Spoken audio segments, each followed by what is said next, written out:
My name is Brittany, and there's something cool I'd like to show you today. In singing, we have two primary styles, our classical and our pop. Our classical transfers over to things like golden age musical theater, but it also transfers to things like operatic sounds or maybe traditional hymns. Our pop voice also transfers over to musical theater styles. I'm going to give you the same note, two different styles. This one is what I call my head voice or my classical voice. It's open, it's round, it's operatic, and my soft palate is raised in the top. This one is more like my musical theater or pop voice. Both vowels were ah, both pitches were B flat. But I put those in two different places. I thought about the air movement and the placement being different. If I'm going to sing something from The Little Mermaid, I might want to sing it in my classical voice. Let me try it. Love to explore the shore above.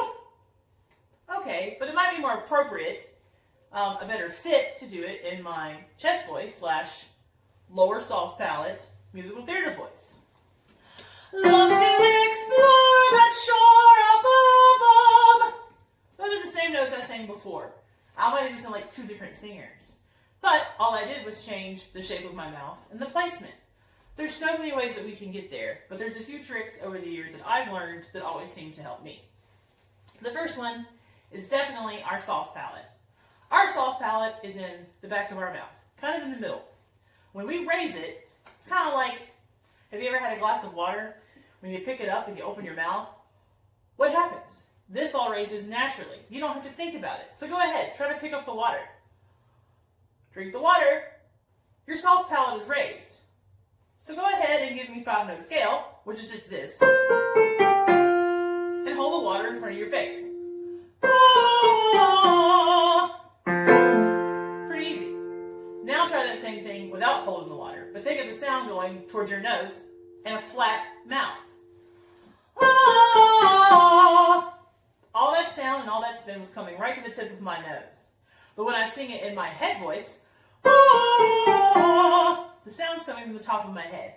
That's just imagery. It's not actually coming from the top of my head. The sound's always coming out of the front of my mouth.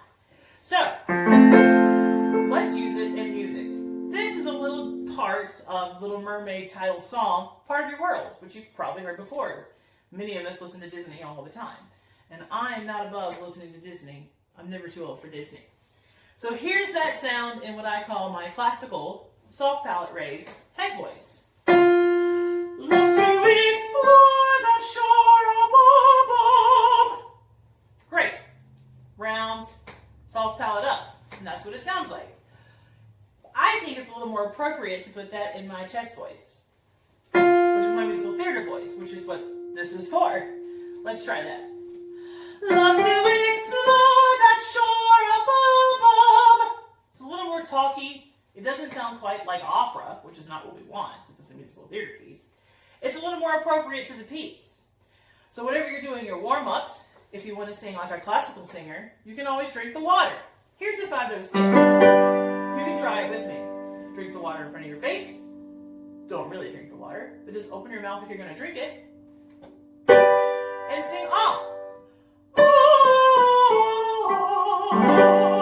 But now try it without drinking the water. Flat space to the tip of your nose. Two different sounds, right? Same pitches. There's so many cool ways that we can find our chest voice and our head voices. And the more we practice them, the stronger they get. So don't feel bad if today you can't quite figure out what I'm trying to say. And don't feel bad if the sound's not quite where you want it. Just be sure to be practicing at home and doing the warm-ups that I give you. Thanks so much for tuning in and learning about our head voice and our chest voice.